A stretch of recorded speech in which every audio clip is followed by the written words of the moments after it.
Hello, and welcome to the AMA's Steps Forward podcast series. We'll hear from healthcare leaders nationwide about real-world solutions to the challenges that practices are confronting today. Solutions that help put the joy back into medicine. AMA's Steps Forward program is open access and free to all at stepsforward.org. Hello, and welcome back to the AMA Steps Forward Private Practice Attending to Business podcast, a 10-episode series exploring the business side of private practice.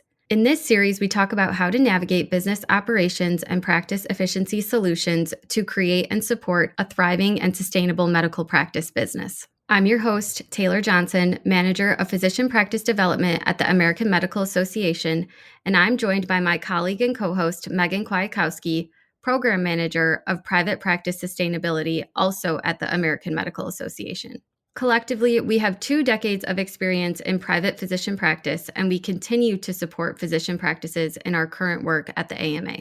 Before we start, I want to emphasize that this episode is for general informational purposes and should not be relied on as medical, legal, or other professional advice. Listeners are always encouraged to consult a professional advisor for any such advice.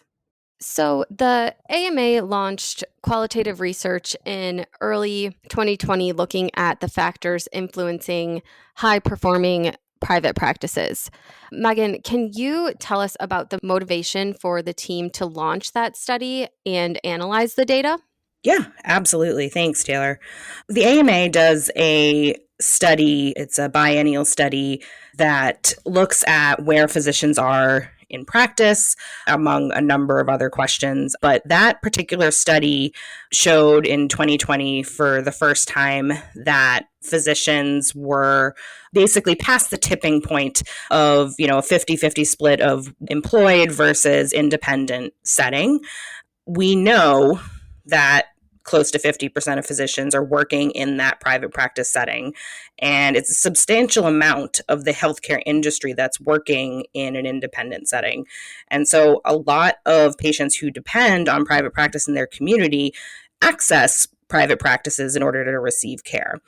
That research was really important for us to understand what physicians were doing. This qualitative research really looked at what factors made a practice high performing, why some physicians were staying in the independent practice setting versus, what external factors maybe were causing them to leave private practice. And so that study really helped to guide us in terms of looking at what physicians were doing in practice other than just providing clinical care. We're really looking at what they felt made them stand out and be successful. There were 2 ways in this research that we looked at the sustainability of private practice. The first was that we really wanted to understand if there were common approaches and themes that allowed practices to perform at a high level. And then we also looked at it from the opposite perspective, those practices that were not able to sustain themselves and what happened there, what caused them to be not as sustainable in the long run. As I mentioned, we really thought it was worthwhile to look into the factors external and internal around sustainable and high-performing private practices. With close to 50% of physicians that are in private practice, can you, Taylor, maybe potentially reflect on why that number is significant? Yeah, like you said, even though we still have close to 50% of physicians that are in private practice, according to the AMA Physician Benchmark Study, it was the first time that the data indicated that there are now more employed physicians than independent physicians. And it's concerning to see a shift entirely out of one mode of practice, particularly because many independent practices are a linchpin for their communities. So it has a huge effect on access to care, health equity, and the overall healthcare market. I just think private practice really was the backbone of the American healthcare system. And now we are completely shifting away from that. And so, Megan, I know our leadership and our mentors always point out that when it comes to private practices, there is not one size that fits all. So can you explain to our listeners what is meant by that and why that is? It really is very true. And I think you would probably agree with this, Taylor. When you've seen one physician practice, you have seen one physician practice. Each physician practice is going to have different needs in all areas of what they're doing. For example, if you're an ophthalmologist, and your experience, I think, would be able to talk to this a little bit in specifics, but you'll need additional testing and procedure equipment like imaging and laser machines. Primary care doctor or cardiologist will need completely different resources to effectively treat patients. And it's the same as when we think about other areas of private practice as well. Certain offices might require additional clinical support staff, or procedure heavy practices might need additional administrative support staff to handle the prior authorization workload. As then you also need to consider the location of the practice as well. Certain states might have different regulations than others, and that will result in different needs, certainly, as well. I just really like your opening and your opening sentence to answer that question. When you've seen one physician practice, you've seen one physician practice. And it could not be more true. Even when you're within specialties or subspecialties, they are all so different depending on the population that you serve, and even depending on the physician that's in clinic that day. So I just think it really is so important to understand that they are all very different, even when you're looking at things that may seem like they should be the same. Absolutely. And, we're talking about the differences between practices, but can you maybe talk about some of the shared attributes from the practices that were discussed in the survey? Yeah. So shared attributes across the practices are really the usable lessons learned that others might want to apply in their own practice. So, some of these examples are the ability to stay on top of their clinical game while still running a business. So, you have to stay up to date with what's going on in the world of medicine and, some of the new treatment options and studies that come out. But then you also need to really pay attention to your business and stay on top of the new recommendations from a business side. Another thing that the survey revealed was that the ability to make decisions quickly is very important to the success of private practices. Private practice is unique in that they don't have to cut through red tape to make decisions, right? Like there's not really a higher administration or anything like that they have to get approval on. It's really just the administrators and the physician owner in the practice, and that allows them to move very quickly. The ability to make these decisions and make well-informed decisions is really important. And the presence of real pride in the practices that these physicians were growing and wanted to see last, even beyond retirement, was so apparent in the practices that were successful. You really, really have to have a passion and really believe in what you're doing. Yeah, I think that that's so true. And the one thing that I'll add to what you've listed, all of which are important, I think the other thing that we saw that was shared across the responses from the practices in the survey was that they often felt like they were on an island. They were, men and women unto themselves. And that is obviously not the case. They have peers, but sometimes it can feel that way when you're trying to keep the doors open and really provide care to your patients. And maybe you run into a situation that you don't know what to do. And so all of that to say is that all of the things that you mentioned about staying on top of the clinical game and making quick decisions is extremely important, but it doesn't necessarily mitigate the fact that sometimes you can feel like you're on your own trying to make all these decisions quickly.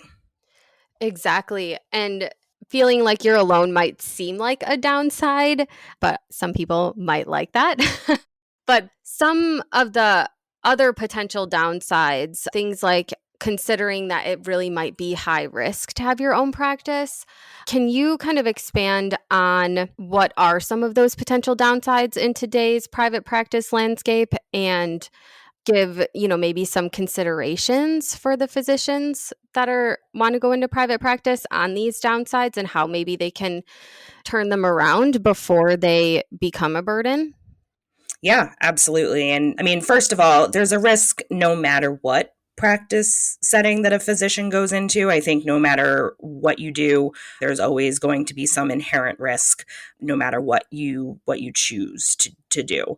But being a solo practitioner certainly feels like it is very high risk. But some of the ways that you can balance that is to evaluate the support from your community and those that you could potentially be working with to help you grow your practice. And I mentioned, sort of feeling like you're on an island and there's that inherent concern about failure, but also to the point about community, just remembering that there are other people in your exact situation. So community doesn't necessarily have to just mean who is in your immediate geographic area. Are there people that you graduated with, that you did your residency with, that maybe are in similar situations? Are there online resources that you can access to help you mitigate some of the risk there and answer the questions that you might have? Are there ways that you can engage with your community members, doing outreach at local schools or local businesses? Reach out to advisors that you've had in the past, professors that you've had that can help you with the business side of your practice. And then finally, who will you work with? What is the quality, the reliability, and the congeniality of what your team looks like? Those are things that you certainly want to consider as you build out your private practice, as you hire in. We've talked about staffing and workflow, but you really want to ensure that as you build out your practice network of team members, that is a consideration, that you consider the ways that you'll be interacting with the people that are part of your practice. Can you talk to us a little bit about what opportunities arose from the research to support private practices, just from an overall healthcare landscape? And then specifically, how is the AMA addressing these opportunities? Yeah, of course. So there's a huge opportunity to leverage electronic health systems. I think many of the high performing practices from the research, they told us that they were not necessarily using their EHRs to full capacity. And I think once you begin doing that and using your EHR as a support system and looking at it from that lens as a program that can help you as opposed to hinder you, I think it really took them to another level. And then another thing that some of the opportunities that arose was leveraging economies of scale and negotiating being part of a larger group, something like an accountable care organization or an independent physicians association, something just to have the power of a large organization behind you, but yet you're still remaining independent. Yeah, and I think that is such an important point, because I think that there's a really common misconception that if you're a part of an accountable care organization or an independent physician association, then you are employed by them. But you can actually remain independent and just be affiliated with groups like this. Absolutely. And I think, even though we're seeing the number of physicians in private practice declining over the past 20 years, there are still a large amount of physicians who are in this private practice model, which I think really says something. And so the AMA has really made private practice and the sustainability of the model an enhanced priority over the past several years. And we've produced a number of educational resources for private practice and created membership partners with organizations that are beneficial for private practice. And then also really launched several advocacy efforts to support private practice physicians specifically. And so private practice is a crucial piece of the American healthcare system, which I think you've said, Taylor. And it's important that the AMA can continue to support and sustain that model. Yeah, we've really been working to develop a lot of resources specific to physicians that are in private independent practice. So, recognizing that the AMA, we represent all physicians, the private practice landscape really is different. And so we wanted to make sure that we had content specifically for them. So I know we mentioned in our last episode the AMA Steps Forward Private Practice Playbook. Can you expand a little bit on that, since I think that really is the foundation of all of our work, and it really has a ton of great information in there and links out to deeper dives and things like that. So can you just explain to our listeners what that playbook has for private practices? Yeah, absolutely. The private practice playbook aggregates a number of existing resources that the AMA has, but also includes information from our combined experience, Taylor being on the business and operations side. It includes resources for physicians that are already committed to private practice who want to improve their efficiency, grow their practice, and learn more about those business issues, topics like revenue streams, collaborating with payers, social media marketing, and ways to build relationships in your community. One other thing I do want to mention, we have resources for physicians who are looking to engage with their physician peers as well, learning cohorts called Private Practice Simple Solutions. Did you want to talk just a little bit about that before we wrap up today's episode, Taylor? Yeah, so they are sessions that are various lengths long and present topics that are relevant to private practice. We do have a subject matter expert for each session that will go through the content, but then there is also an asynchronous discussion board that comes with this session, and it allows physicians to interact with the subject matter expert, but also interact with their private practice physician peers that may have had success with this topic if you're really wanting to understand how this works in practice.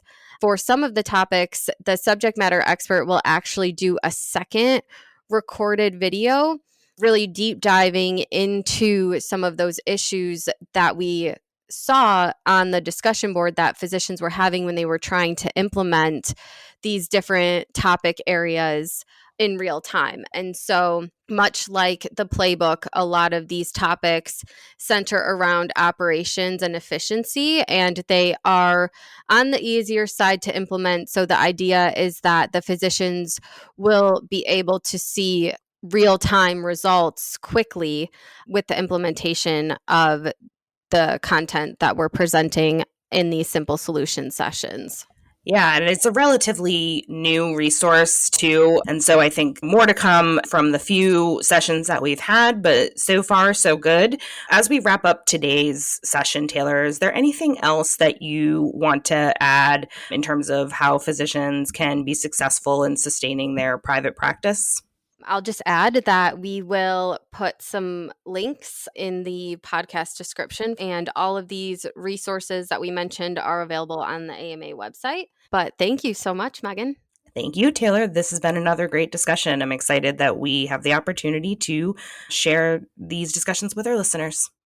The tools and resources mentioned in today's episode are linked in the podcast description and available on the AMA website.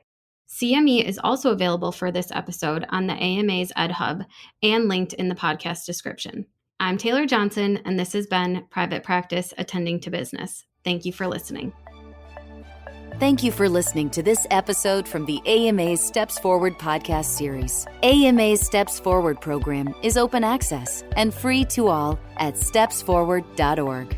Steps Forward can help put the joy back into medicine by offering real-world solutions to the challenges that your practice is confronting today. We look forward to you joining us next time on the AMA's Steps Forward podcast series. stepsforward.org.